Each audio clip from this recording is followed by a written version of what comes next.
3 రోజుల సంక్రాంతి సెలవు కోసం మేనేజర్తో కొట్లాడతావేమ్రా? అసలు ఏముందిరా ఆంధ్రాలా? మా ఊర్లో సంక్రాంతి ఎలా ఉంటుందో తెలుసారా?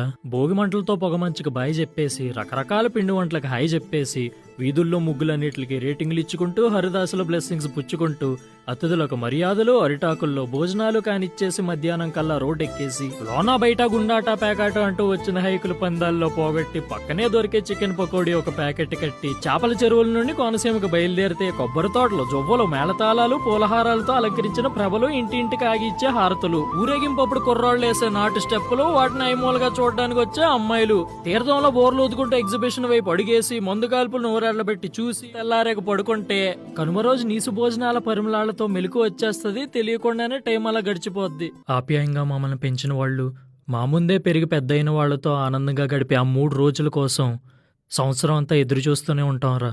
రే, నాకు కూడా రావాలనుందిరా, కానీ ఇప్పుడు ఎలా?